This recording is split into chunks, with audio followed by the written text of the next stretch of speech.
السلام علیکم ورحمۃ اللہ وبرکاتہ۔ دوستو، میرا نام انظار احمد اور آپ دیکھ رہے ہیں MDI ورلڈ میرا دین اسلام چینل۔ آج کی ویڈیو میں ہم ایک سچا واقعہ بیان کریں گے۔ یہ ایک ایسا واقعہ ہے کہ اگر آپ لوگ اس پر غور و فکر کریں گے تو آپ کا دل رونے لگے گا۔ عرب کے اندر عورتوں کے کیا حالات تھے، یہ بہت غور و فکر کرنے والی بات ہے۔ عرب کے جاہل معاشرے کی بات ہے جو رسول اللہ صلی اللہ علیہ وسلم سے پہلے تھا، لیکن حضور علیہ السلام سے پہلے مکہ مکرمہ کے تاریخی واقعات ایڈورڈ گبن نے بھی نقل کیے ہیں۔ اس واقعہ نے پوری دنیا کی آنکھوں کو دھندلا کر رکھ دیا ہے۔ ایسا واقعہ تو دنیا میں کبھی پیش نہیں آیا۔ ایک آدمی رسول اللہ صلی اللہ علیہ وسلم کے پاس آتا ہے اور کہنے لگا، رسول اللہ، میں بڑا گناہ گار ہوں، میں آپ کے دروازے پر آیا ہوں، میرے گناہ بہت بڑے ہیں، میرا اتنا بڑا گناہ ہے کہ آسمانوں سے بھی بڑا میرا گناہ ہے، زمین سے بھی بڑا میرا گناہ ہے۔ حضور اکرم صلی اللہ علیہ وسلم نے ارشاد فرمایا، تو نے شرک کیا ہے؟ تو اس نے جواب دیا، شرک سے بھی بڑا گناہ سمجھتا ہوں۔ حضور نے فرمایا، کتنے بڑے بڑے تیرے گناہ ہیں؟ تو نے جھوٹ بولا ہے؟ اس نے کہا، جھوٹ سے بھی بڑا گناہ ہے، میں آپ کے دروازے پر آیا ہوں، مجھے معافی مل سکتی ہے؟ حضور نے فرمایا، تو نے کیا کیا؟ کہنے لگا، میں نے جھوٹ سے بھی بڑا گناہ کیا ہے، میں نے کفر سے بھی بڑا گناہ کیا ہے۔ حضور نے فرمایا، تو بتا تو صحیح کیا کہنا چاہتا ہے؟ اس نے کہا، رسول اللہ، میرے علاقے میں اور میرے گھر میں رواج یہ تھا کہ جو بچی پیدا ہوتی اسے لوگ زندہ دفن کر دیتے تھے، بچی بڑی ہوتی نہ تھی، بچی کو زندہ دفن کر دیا جاتا تھا۔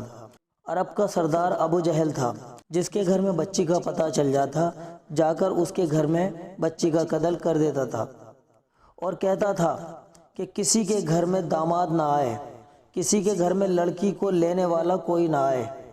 ہمارے علاقے میں رواج یہ تھا کہ بچی بچتی نہ تھی۔ حضور اکرم صلی اللہ علیہ وسلم نے فرمایا، تو نے کیا کیا؟ اس نے کہا، رسول اللہ، میرے گھر میں 14 سال کے بعد ایک بچی پیدا ہوئی۔ جب بچی پیدا ہوئی تو میری بیوی نے کہا، اس کو زندہ دفن نہیں ہونے دیں گے۔ تو اس نے کہا، اس بچی کو ہم چھپا کر رکھیں گے۔ چنانچہ ہم نے اس بچی کو چھپایا۔ 2-3 سال گزر گئے، بچی چھپی رہی، لیکن کسی طرح ابو جہل کو پتہ چل گیا۔ چوراہے میں کھڑا کر کے اس نے میرا بازو پکڑ لیا۔ اس نے کہا، تیرے گھر میں لڑکی ہے، کل کو تو قریشیوں کی ناک کٹوائے گا، تیرے لیے یہ جائز نہیں ہے کہ تو میری رعایا میں رہ کر اپنی بچی کو زندہ دفن ہونے سے بچائے۔ میں ایسا نہیں کر سکتا، آج ہی اپنی بچی کو زندہ دفن کر دے، ورنہ کل میں تیرے سارے گھر کو آگ لگا دوں گا۔ کہنے لگا، رسول اللہ، میں ابو جہل کی دھمکی سے گھبرا گیا، میں گھر آ گیا، میں نے بیٹی کو تو کچھ نہ بتایا، اس کی ماں کو بھی کچھ نہ کہا۔ وہ بچی جب میں گھر پر آتا تھا، سارے دن کی تھکاوٹ میری دور کر دیتی تھی، وہ میرے سینے سے چمٹ جاتی تھی، میری تکلیف دور ہو جاتی تھی، میں اس سے پیار کرتا تھا۔ لیکن آج جب میں آیا تو بچی میرے پاس آنے لگی، میں نے اس کو دھکا دے دیا اور میں نے اس کو پیچھے ہٹایا اور میں نے کہا، چلو میں تجھے تیرے ماموں کے گھر چھوڑ آؤں، ابو جہل کل کو تلوار لے کر آئے گا۔ بچی سہم گئی اور اس بچی کو لے کر جب میں گھر سے نکلا تو میں نے زمین کھودنے والی کدال بھی ساتھ لے لی۔ بچی میرے کندھے پر تھی اور کدال بھی میرے کندھے پر، اور میں اپنی بستی سے باہر نکلا، پہاڑی سے باہر نکل گیا تو وہ بچی مجھے کہنے لگی، ابا جان مجھے کہاں لے جا رہے ہو؟ میں نے کہا، تیرے ماموں کے گھر۔ تو وہ کہتی، اس جنگل میں تو میرے ماموں کا گھر نہیں ہے۔ میں نے اس جنگل میں پہاڑ کے پیچھے جو قبرستان تھا وہاں بچی کو ایک جگہ کھڑا کر کے میں نے اس کی قبر کھودنا شروع کر دیا تاکہ اس کو ایسے ہی زندہ دفن کر دوں۔ جب میں بچی کی قبر کھود رہا تھا تبھی بچی میرے پاس آ گئی اور وہ اپنے دوپٹے کو زمین پر بچھا کر مٹی نکالتی تھی اور میرے ساتھ ہاتھ بٹاتی تھی۔ میں گڈھا کھود رہا تھا اور وہ بھی میرا ہاتھ بٹا رہی تھی۔ جب اس کی قبر بن گئی اور اس بچی کو میں نے اٹھایا، قبر میں ڈالنے لگا تو وہ بچی کہتی ہے کہ ابا جان، میرا کیا جرم ہے بتاؤ، میرا قصور تو بتاؤ، کس جرم میں مجھے زندہ دفن کرتے ہو؟ حضور علیہ السلام نے جب یہ بات سنی تو رسول اللہ صلی اللہ علیہ وسلم کی آنکھوں میں بھی آنسو نکل آئے۔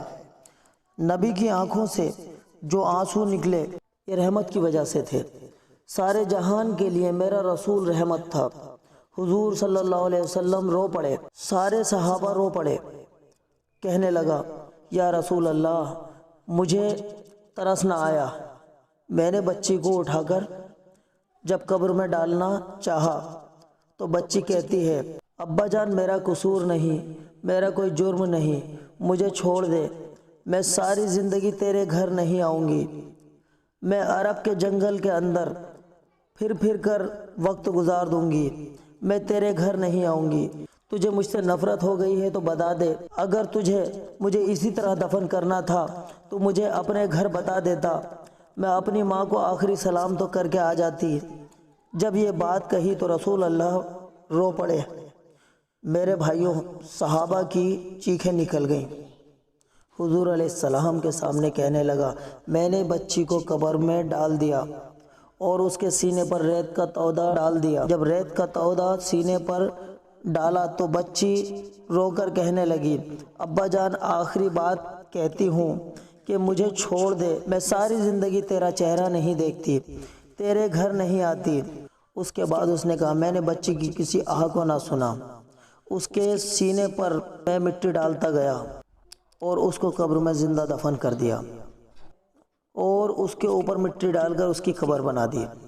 جس دن سے میں نے بچی کو زندہ دفن کیا ہے اس دن سے روزانہ رات کو بچی مجھے خواب میں ملتی ہے اور خواب میں مل کر مجھ سے کہتی ہے ابا جان تیرا گریوان ہوگا، میرا ہاتھ ہوگا، قیامت کا دن ہوگا، رسول اللہ کی محفل ہوگی۔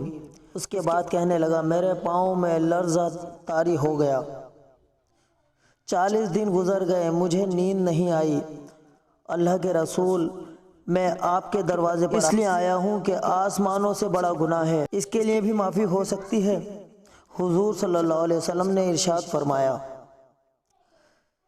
تو نے گناہ تو بہت بڑا کیا ہے، لیکن جب تو سچے دل سے آ کر میرے دروازے پر کلمہ پڑھ کر مسلمان ہوگا تو اللہ تیرے اس گناہ پر میرے رحمت کی چادر ڈال دے گا۔ چنانچہ اس نے اسی وقت کلمہ پڑھا اور کلمہ پڑھ کے مسلمان ہو گیا۔ حضور نے فرمایا جا تیری آسمانوں سے بڑی غلطی معاف ہو گئی۔ دوستو اس واقعہ کو سن کر دل دہل جاتا ہے۔ امید کرتے ہیں کہ اس ویڈیو سے کافی کچھ سیکھنے کو ملا ہوگا، کافی زیادہ سبق ہمیں اس ویڈیو سے ملا ہوگا انشاءاللہ۔ ملتے ہیں دوستو اگلی ویڈیو میں۔ اگر یہ ویڈیو آپ کو پسند آئی ہو تو اس ویڈیو کو اپنے پاس تک نہ رکھیں، دوسرے لوگوں کو بھی شیئر کریں۔ دوستو اب آپ سے اجازت چاہیں گے۔ السلام علیکم ورحمۃ اللہ وبرکاتہ۔